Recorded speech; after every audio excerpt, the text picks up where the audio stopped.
রাতে থানায় নিয়ে গেছিল ধরে 8 জনকে, সাথে আয়ুষের পাপাও ছিল। পুরো ঘটনাটা আমাকে লুকিয়ে যেতে হয়েছিল শুধুমাত্র আয়ুষের পাপার মান সম্মানের কথা ভেবে। তবে আজ যখন সবাই জেনেই গেছে, সবটা ক্লিয়ার করব তোমাদের সাথে। কে রে টিকু, হাতটাও বাইরে হচ্ছে দিক দিয়ে। ও এটা খেলার জন্য। এই যে দেখি দেখি দেখি কি আনবো, এই যে খুশ আয়ুষ। আয়ুষ, সে মাথা কি ঘুরে না তোমার? রোদে রোদে রোদে। গুড মর্নিং বন্ধুরা, দেখো সকাল সকাল চলে বাজারে যাচ্ছে। কি আনবো বাজার থেকে? কি আনবা বাজার থেকে? এই যে দেখো গো, পড়বে, ধরো সাবধানে। বাজার থেকে কি আনবে রে? Tata tata. এই যে এই যে এই যে টাটা। ও খেলতেছে, খেল যাও। আজকে কি খাবা তুমি? আজকে ফিশ আনবো না মিট আনবো? আয় পোকো করে চলো তাড়াতাড়ি কি ফিশ নিয়ে আসি। তুমি বড় ফিশ খাবা? বড় ফিশ। চকলেট কিনে দেবো নাকি বাবা? তোমার চকলেট লাগবে না? চকো খাবা? শুভ সকাল প্রিয় পরিবার, সবাই কেমন আছো? আশা করি ভালো আছো, সুস্থ আছো। কোচবিহার জেলার এই ছোট্ট গ্রাম থেকে আমি প্রিয় নতুন আরো একটা ভিডিওতে সবাইকে অনেক স্বাগত, অনেক ভালোবাসা। সকাল সকাল করেছিলাম গোলা রুটি, আমি অল্প করে পারছিলাম না, পরে দিদি করলো। তো গোলা রুটি দিয়ে কলা হয়েছে, তারপরে কালকের আবার শুকনো রুটি ছিল, বাঁধাকপির ঘন্ট ছিল, এগুলো দিয়ে সকালের খাবারটা সেরে নিচ্ছি। এই হচ্ছে রুটি আর কলা, এই যে গোলা রুটি আর এই যে শুকনো রুটি। আর এসব আবার গোলা রুটি সকালে খেয়েছে, তার এখন শুকনো রুটি খাবে। ঘুম থেকে উঠে আজ একটা সিদ্ধান্ত নিলাম যে প্রথমত কম্বলগুলো ধুয়ে দেব। কিছু পাতলা কম্বল আছে, এই কম্বলগুলো এখন গায়ে দিতে হয়। হালকা হালকা কিন্তু ভোরের দিকে বেশ ভালো শীত পড়ছে, আর সেই শীতে কিন্তু বেশ ভালো ঠান্ডাও লাগছে। ওই রাতের দিকে কি হয় মনে হয় লাগবে না হয়তো, যদি কম্বল বা কোনো বেডশিট নিয়ে না ঘুমাই তাহলে ভোরবেলার দিকে আর উঠতেও ইচ্ছে করে না, আর সবাই একদম গোটোসোটো হয়ে বিছানায় শুয়ে থাকি ঠান্ডাতে। তারপর ফ্যান বন্ধ করে দিই, ফ্যান বন্ধ করে দিলেও যেন কেমন লাগে। এখন একটা এমন সময় যেটা ফ্যানও চলবে, সাথে একটু গায়ে দেবো। মানে এই যে একটা ঘুমানোর যে মানে মজা, কি বলবো আর তোমাদের। যদিও বা আমাদের চোখে সেরকম একটা ঘুম হয় না, মানে আমাদের কপালে সেরকম একটা ঘুম নেই। আমাদের রাত 2:30 3টের দিকে ঘুমোতে হয়, আর উঠতে হয় এই সকাল 6:30 কি 7টার মধ্যে। তো ঘুম জিনিসটা সারাদিন কিন্তু আর চোখে কিন্তু চোখের পলকও মানে ফেলাই না, এরকম একটা অবস্থা। তারপরেও যতটুকু ঘুমাই একটু শান্তি করে যদি না ঘুমাতে পারি, যার জন্য কম্বলগুলো বার করে পাতলা পাতলাগুলো আজকে ধুয়ে দেবো। সকালে কাঁথা কম্বলগুলো সব ধুয়ে দেওয়া হয়েছে, সেগুলোকে একটু উল্টে দিচ্ছি। মানে একটা পাশ মোটা তো, মানে একটা পাশ শুকিয়ে যাবে আর আরেকটা পাশ ভেজা থাকে, যাতে একটু তাড়াতাড়ি শুকোয়, তাই একটু ওলট পালট করে দিলাম। এবারে 2 নাম্বার কাজ হচ্ছে আজকে সবচেয়ে বড় কাজ, সেটা হচ্ছে আয়ুষ আর খুশের এই ঝুড়িটাকে আমাকে পরিষ্কার করতে হবে। মানে কালকেই ঠিক করে রেখেছিলাম যে এই দুটোকে আমি পরিষ্কার করব, মানে যেমন ভাবা তেমন কাজ। এখন যেহেতু দিদি আছে তো ভাবলাম কোনো অসুবিধা হবে না, আমি আমার যে পছন্দের কাজগুলো, মানে আমি যেইভাবে পরিষ্কার করে রাখতাম একটা সময়, সেই কাজগুলো অন্তত আমি করতে পারবো। তো এবারে দেখো এই যে মগে জল নিয়ে এখানে প্রথমে ধুয়ে দিচ্ছি। তো তারপর ভাবলাম আরে মটর তো আছে, মটরের কথা কি করে ভুলে গেলাম। তো মটর দিয়েই এই মানে মটরের জল ছেড়েই তারপরে কিন্তু আমি পরিষ্কার করব। আর ঘষে ঘষে পরিষ্কার করতে হবে। ফ্ল্যাট থেকে আসার পরে এই ঝুড়িটা একদমই গোছানো হয়নি, তার মধ্যে প্রত্যেক দিন টুকটুক করে কাপড় ভাঁজ করতে করতে এর কাপড় তার কাপড়ের কাছে চলে গেছে, মানে খুশের কাপড় হয়তো আয়ুষের কাপড়ের ভাঁজের জায়গায় চলে গেছে, আবার আয়ুষের কাপড় হয়তো খুশের জায়গায় চলে গেছে। তারপর আর কি হয়, খুঁজে পাই না। আমি চাই এমনভাবে সাজিয়ে রাখবো, যদি আমি বাড়িতে নাও থাকি বা ধরো আমি কোনো ব্যস্ত থাকি, আয়ুষ যাতে নিচের কাপড় চোপড়গুলো সুন্দর করে নিতে পারে। তো এইভাবেই আজকে কিন্তু এই কাপড়ের জায়গাটাকে গোছাবো। দেখো সবসময় তো সম্ভব হয় না যে ছেলেকে জামা কাপড় হাতে তুলে দেবো, আর এটা উচিতও নয়। নিজেদের কাজ নিজেকে করা শিখতে হয় বাচ্চাদের, না হলে বড় হওয়ার পর আমি অনেক বাচ্চাদের দেখেছি যে অনেক মায়েরা যে হাতে তুলে খাইয়ে দিচ্ছে, জামা কাপড় পরিয়ে দিচ্ছে, ব্রাশ যে করবে সেইটার জলও তুলে দিচ্ছে। বাচ্চা কোন ক্লাসে পড়ে বলো তো? কলেজে পড়ে। এরকম অনেক বাচ্চাকে দেখেছি, মানে আদো আদো করে মানুষ করতে করতে বড় হওয়ার পরও না বাচ্চাদের সেটা অভ্যেসে পরিণত হয়। আমি জানি না আমার মতো কত মায়েরা আজকে আমার কথাতে একমত হবে, তবে আমার যেটা নিজস্ব মতামত, আমি কিন্তু আমার মতামত কারো উপর চাপিয়ে দিচ্ছি না। আমাদের মা বাবা আমাদের যেভাবে মানুষ করেছে, আমি চাই যে আমি সেইভাবে আমার বাচ্চাকে মানুষ করব। যে কোনো আদো নয়, হ্যাঁ অবশ্যই আদর করব, তবে নিজের কাজটা নিজেকে শিখতে হবে। আয়ুষ যেহেতু এখন 8 বছর চলছে, তো সেই জন্য ওকে কিন্তু নিজেরটা বুঝতে হবে। তবে হ্যাঁ, সব কিছুই যে ও একা করবে তা নয়, যতটুকু ও করতে পারবে আমি চেষ্টা করব ওকে করানোর। যেমন ওর মানে করাই আর কি। যেমন নিজে নিজে জামা কাপড় পরা, ক্রিম লাগানো, মাথা আঁচড়ানো। আর ছোটোর থেকেই ও একা হাতে খায়, বিশ্বাস করো, মানে একদম ছোটোর থেকে 3.5 বছর থেকেই আমাদের সাথে বসিয়ে দিতাম ওকে থালা দিয়ে, ও খেতো। এমন না যে ও খেতে পারতো না, খেতো না, ও পরিষ্কার করে খাওয়া দাওয়া করতো। আর তোমরা ওর ইটিং শোর ভিডিওগুলো তো দেখেছো অনেক ছোটো থাকতে, তখন বোধহয় ওর বয়স 3.5 কি 4 হবে তখন থেকে। তো এইটুকু কাজ অন্তত আমি চাই ও একা একা করুক। বাকি স্কুল ড্রেস পরানো এগুলো তো আর পারবে না, এগুলো আমি নিজেই করাই। তো বন্ধুরা এই দেখো নিম পাতার সাবানটা, পরে আবারও আরেকটুখানি গরম করে, আর কিন্তু কোনো সাবান টাবান দিইনি, সেদিন যেরকম সাবান দিয়েছিলাম শর্টস ভিডিওতে তোমরা দেখতেই পেয়েছো হয়তো। তো একটা সাবান দিয়ে সুন্দর করে 1 বাটি আমি নিম সাবান বানিয়ে ফেলেছি, মানে 1 বাটি হয়েছে, 2টো বাটিতে ঢেলেছিলাম ঠিকই। সাবানটা তখন কি সুন্দর গলে গেল, কেন রোদে গলে যায়।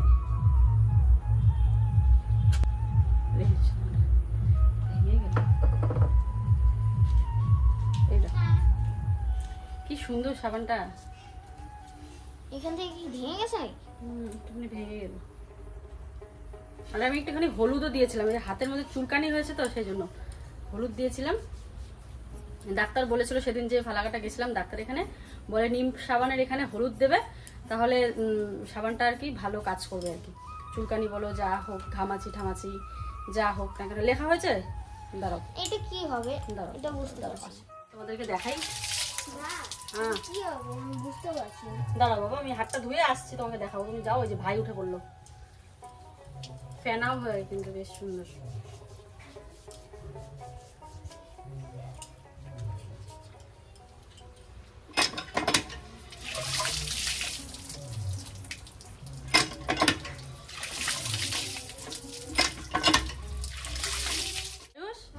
কোথায় দেখি? বাবাকে জিজ্ঞেস করেছিলাম, বাবা বুঝতে পারেনি। Tia is dash in the garden with mummy. কি হবে? প্লে। প্লে তো একবার লিখেছো, একবার প্লে লিখেছো, তাহলে আরেকটা ওয়ার্ড হবে, বলো তো কি হবে? ওর মার সাথে কি করছে গার্ডেনে?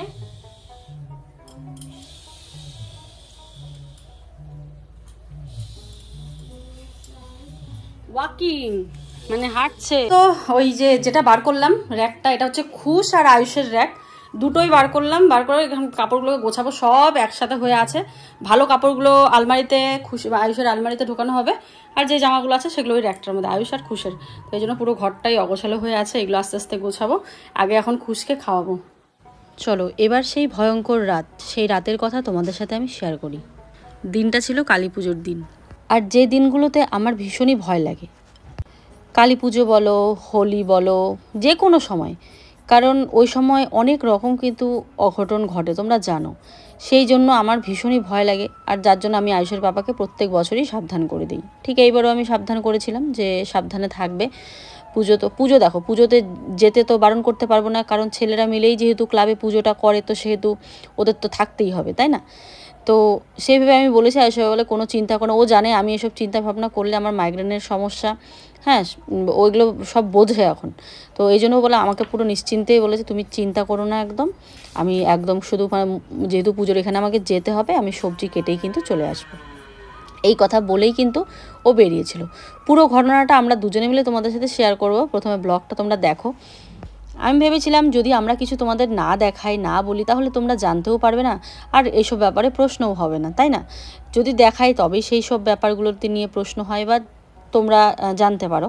তো যেই জন্য আমি কিন্তু লুকিয়ে গেছিলাম ব্যাপারটা, যে বেকার এটা কেন বলবো, এটা না বলাই ঠিক আছে।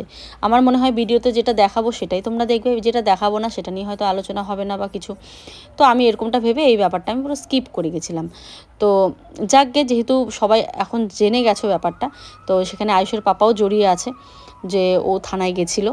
তো কিসের জন্য গেছিলো তোমাদেরকে সবটা খুলে বলবো, মানে পুলিশ তো অবশ্যই ধরে নিয়ে গিয়েছিলো, এই ব্যাপারটাতেই বলবো। তার আগে দেখো এই ঘরগুলো গোছাচ্ছি, এই ব্যাপারে তোমাদের এখন শেয়ার করি কিছু কথা। ঘরটা বেশ অনেক কয়েকদিন থেকে বন্ধ আছে, যেহেতু আমার পিরিয়ডস হয়েছে, আমি এগুলো করতে পারছি না। তো আজ আমার বেশ কয়েকদিন হয়ে গেছে, তো ভাবলাম এখন যেহেতু আর 2-1 দিনের মধ্যে আমাকে পুজো দিতে হবে, তাই ঘরটাকে বেশ ভালো করে ঝেড়ে ঠেড়ে রাখি। প্রথমে বেড কভারটা আমি চেঞ্জ করতেই চাইলাম, তারপর ভাবলাম যে এই বিছানাটা সেরকম কেউ না ঘুমোয় না কিছু, তো ঠিক আছে, এতগুলো বেড কাভার বেরিয়েছে আজকে আর ধোবো না, তো এটাকেই ঝেড়ে ঝেড়ে উপর করে পেতে রাখলাম। এবারে দেখো এই যে ব্ল্যাঙ্কেটগুলো রোদে দেওয়ার পালা, এখন তো বুঝতেই পারছো কত কত ব্ল্যাঙ্কেট হবে। পেছনের দিকে আমাদের কিন্তু একটা টার টাঙাতে মানে আর বানাতে হবে, বাঁশের আর বলে না সেটাকে, যাতে করে এই ল্যাপ কম্বলগুলো আমরা শুকোতে দিতে পারি। এবারে দেখো চলে আসলাম এই যে এখানে ঘরের ভেতরে ড্রেসিং টেবিলটা একটু নোংরা হয়েছে, বেশ ভালোই ধুলো পড়েছে এগুলোতে, আস্তে আস্তে এগুলো আমাকে পরিষ্কার করতে হবে। দেখো হঠাৎ করে কি খুঁজে পেলাম, এমন এক জিনিস খুঁজে পেলাম, মানে কালকের দেখো চা এখানে শ্যুট করেছিলাম, চাটাও বোধহয় খাইনি, এখানে রেখে দিয়েছিলাম। এমন এক জিনিস খুঁজে পেলাম যেটা মানে চোখের জল আনতে বাধ্য করে, জানো তো। এই দেখো বাবার হাতের ভাঁজ করা, মানে বাবারই জামা। মানে আমি ভাবছি যে মানুষটা এই জামাটা ভাঁজ করেছিল ফ্ল্যাটে থাকতে, আমি নিজে চোখে দেখেছি। ফ্ল্যাট থেকে যখন এই দেখো একটা কাগজ ঢুকিয়েছে, এটা হচ্ছে ওই নাইটির যে কাগজগুলো হয় না ভেতরে, সেই কাগজগুলো।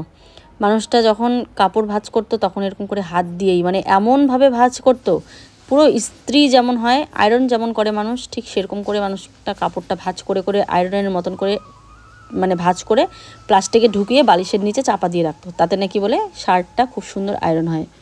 আমি দেখেই আমার চোখ দিয়ে জল বেরিয়ে গেছিলো। মানে আমি খালি এটাই ভাবছি যে ইস বাবা বোধহয় আছে, বাবা বোধহয় এখন যদি আসে ডাকে মাগো মাগো করে, আমি সেটা ভাবছি আর আমার চোখ দিয়ে জল বেরিয়ে যাচ্ছে। মানে তোমাদের বলে আমি আমার কষ্টটা বোঝাতে পারবো না। প্রত্যেকটা জিনিস, প্রতিটা মুহূর্ত বাবার এমন এমন জিনিস এই বাড়িতে আছে না, প্রত্যেকটা জিনিস আমি দেখি আর আমি ফিল করি যে প্রিয়জন যাওয়ার যে কি কষ্ট, মানে ভাষায় প্রকাশ করতে পারবো না। জীবনে এই প্রথম আমি আমার প্রিয়জনকে হারিয়েছি হয়তো, তবে ছোটোবেলায় হারিয়েছিলাম আমার দিদা দাদুকে, অনেক ছোট ছিলাম তখন, ওরাও আমার খুব প্রিয়জন ছিল। আর বড় হওয়ার পর সব থেকে প্রিয় মানুষ মানে কি বলবো হারিয়েছি, আমার শ্বশুর বাবা। তো যার জন্য ভেবে চোখে জল চলে আসছিল। যাকে শার্টটা ভাঁজ করে আমি আবার ওইভাবেই রাখলাম, আমার ছেলেরা যাতে বড় হয়ে দেখতে পারে। চলে আসলাম এবারে ড্রেসিং টেবিলটা গোছাতে। এই পুরনো ড্রেসিং টেবিল, পুরনো শোকেস, এগুলো খুব প্রিয়। অনেকে বলো এগুলোকে বাড়িতে রেখে কি করো, এগুলো খারাপ হয়ে গেছে। পুরনো জিনিসের যে মায়া না, তোমরা বুঝবে না। সাধারণ কয়েকটা জিনিস দিয়ে আমি আমার ঘরগুলোকে গুছিয়ে রাখতাম। এই একটা ড্রেসিং টেবিল, এই শোকেস, একটা সময় এমন ছিল, একটা ঘরেই ছোট্ট একটা ঘর ছিল আমার। আর সব থেকে প্রিয় ঘর আমার এই টিনের ঘরটা, জানো তো তোমরা। আমি যে পাকা ঘর বানিয়েছি না, তার থেকেও প্রিয় ঘর আমার এই ঘরটা। এই ঘরটাকে এতটা ভালো লাগে আমার কি বলবো। আর ঘরটাকে আমি এত সুন্দর করে গুছিয়ে রাখি, যেই আসে সেই বলে বলে তোর এই ঘরটা সত্যি এত সুন্দর, তুই সব জায়গাকে খুব সুন্দর করে গুছিয়ে রাখিস। এখন তো সময় পাই না, তোমরা জানো, কাজ করার সুযোগ পাই না, বাচ্চা কাচ্চা নিয়ে সময় হয় না, এত কাজের প্রেশার বেড়ে গেছে, সময় পাই না। তো ভাবলাম চলো আজকে এই ঘরটাকে একটু সুন্দর করে গুছিয়ে নিই। ড্রেসিং টেবিলটাকে পুরো ঝেড়ে মুছে নিলাম। হয়ে গেছে, আসো। কি লেখা হলো হুম। দেখি, দাঁড়াও হাতটা ধুয়ে নি।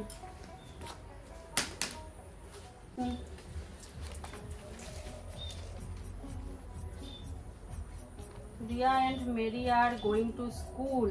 Jimmy is riding bicycle. We are playing with a ball. Tia is walking in the garden with mommy. Shia is eating a dosa. The baby is sleeping in the bed. জাহাজ, ঠাকুর, ঠাকুমা, বাতাস, বাতাসা। এটা মনে থাকবে? বন্ধ। এবারে চলে আসলাম এই ঘরটাকে গোছাতে। এইটার মধ্যে তো মানে কি বলবো, রাতের থেকে পুরো দুজনে মিলে ল্যাদ খেয়ে থাকে। তো এখন সবাইকে ঘর থেকে বার করে দিলাম, বার করে দিয়ে এবারে ভাবছি চলো এই ঘরটাকে এখন সুন্দর করে গুছিয়ে নেব। আজকে এই বিছানার চাদরটা চেঞ্জ করব। বেশ অনেক দিন থেকে এই বিছানার চাদরটা বিছানায় পাতা আছে, আর খুশও মাঝে মাঝে এখানে শয়, হিসু করে দেয়। আর বলতে পারি না যে যেখানে শুবে সেখানে কি প্লাস্টিক দেওয়া যায় বলো তো। ওর বাবা একবার সোফাতে নিয়ে গিয়ে শোয়ায়, একবার এই বিছানায় নিয়ে আসে, চারিদিকে কিন্তু প্লাস্টিক পাতা সম্ভব নয়। আর তোমরা তো জানো আমি প্লাস্টিকে একদম মানে শুতে পারি না, খুব খারাপ লাগে আমার। তো এই যে এই আকাশি কালার চাদরটা পেতে নিলাম। এই চাদরগুলো এতটা সফট না কি বলবো, নতুন চাদরও পেতে দিতে ইচ্ছে করে না, আমার মনে হয় এগুলোই যেন ভালো। আর তোমরা দেখতেই পাচ্ছ কতটা সফট চাদরগুলো। এবারে ব্ল্যাঙ্কেটটাকে সুন্দর করে ভাঁজ করে নিলাম। এটা গত বছর ফালাকাটার থেকে নিয়েছিলাম, ওই যে তখন শ্বশুরমশাই ছিল, সবাই মিলে গেছিলো ফ্ল্যাটে, তখন কিন্তু নতুন নিয়েছিলাম, তোমাদের হয়তো মনে আছে, ডিসেম্বরেই নিয়েছিলাম লাস্ট। এই দেখো ডিসেম্বর মাস আবার চলে আসছে। তো দেখতে দেখতে দিন চলে যায় কিন্তু মানুষ থাকে না, এটাই হচ্ছে ব্যাপার। এবারে এই যে ঝুড়িটা দেখতে পাচ্ছ, এই ঝুড়িটা কিন্তু শুকিয়ে গেছে। এই ঝুড়িটাকে নিয়ে আসলাম। এবারে এই ঝুড়িটাকে আমি গোছাবো, আয়ুষের জামা কাপড় আর খুশির জামা কাপড়গুলোকে সবগুলোকে আলাদা করে রাখবো। এগুলোকে করে ওইদিকে আবার রান্নাও বসাতে হবে, অনেকটা কিন্তু দেরি হয়ে যাচ্ছে। আর আজ ঝুড়িটা খুব সুন্দরভাবে আমি গোছাবো। আয়ুষের যে পরার জামা কাপড়গুলো আছে সেগুলো একদম একটা পাশে রাখবো, যাতে করে ও খুব সহজেই নিয়ে নিতে পারে। আর প্যান্ট হ্যান্ডগুলো যা আছে সব আরেকটা পাশে ভাঁজ করে রাখবো। তো এরকম করেই ভাঁজ করে রাখলে দেখবে অনেক সুন্দর থাকে। এতদিন ঝুড়িটা একদম মনে হচ্ছিলো অনেক জামা কাপড় ভর্তি এরকম মনে হচ্ছিলো, কিন্তু আজকে যখন গোছানো হবে না তখন খুব সুন্দর করে গোছাবো আর বেশ ভালোও লাগবে দেখতে। আর ঝুড়িটা ধোয়ার পর একদম চকচকে হয়ে গেছে। ঝুড়িটার মধ্যে অসংখ্য ছিদ্র ছিদ্র ফোঁটা দেখতে পাচ্ছ তোমরা, মানে ফুটো দেখতে পাচ্ছ। এগুলোর মধ্যে নোংরাগুলো আটকে থাকে। যদি অনেক দিন হয়ে যায় ঝুড়িটা তাহলে কিন্তু ধোয়ার খুব কষ্ট হয়ে যায়, মানে নোংরা লাগে দেখতে। কষ্ট হয় না, নোংরা লাগে দেখতে, মানে তাড়াতাড়ি নোংরা হয়, মোছাও যায় না ভালোভাবে, এত মানে ছিদ্র ছিদ্র। সেই জন্য আবারও বলি, এই ঝুড়িটা যখনই আমি দেখাই তখনই কিন্তু অনেকেই এটার দাম জিজ্ঞাসা করো। তো আমার ঘরে এই ঝুড়িগুলো দুটো আছে। একটা রান্নাঘরে আছে, যেটা কিনা একদম রান্নাঘরেরই থালা ঠালা রাখার জন্য, আর এটা কিন্তু রান্নাঘরের নয়, এটা শুধু কাপড় ভাঁজ করার জন্য। তো এটার প্রাইস কিন্তু ওই 1200-1300 টাকা এরকম হবে। প্রথমে যখন রান্নাঘরের ঝুড়িটা নিয়েছিলাম তখন ওটা 1500 টাকা নিয়েছিল, আর এটা তো পরবর্তীতে নিয়েছি তখন 1200 কি 1300 নিয়েছে। এখন হয়তো দামটা আরও কমে যেতে পারে। এবারে দেখো সবজি কাটতে বসে পড়লাম। কি কি বানানো হবে আজকে দেখো। মূলোর শাক, সাথে এনেছে বটবটি। আমাদের বাড়িতে শীত মানেই শাক, মানে শীতে শাক প্রায় প্রত্যেক দিনই খাওয়া হবে। এখন তো আমরা আবার চাষ করব শাকের, মানে শাক পাতা সবজি। এই তো ধানটা উঠে গেলে শীত আরও আগে করতে হতো, যেহেতু ধানটা উঠছে না তাই চাষটাও করতে পারছি না। তো ইচ্ছা আছে শীতের সমস্ত সবজি লাগানোর, আর শাক ঠাক তো অবশ্যই থাকবে যাতে করে আমরা খেতে পারি। বন্ধুরা, তোমাদের সাথে একটা ঘটনা শেয়ার করি। শাকটা বাঁচতে বাঁচতে আমার মনে হলো যে ঘটনাটা যেহেতু পাবলিক হয়ে গেছে তো ব্যাপারটা শেয়ার করার দরকার।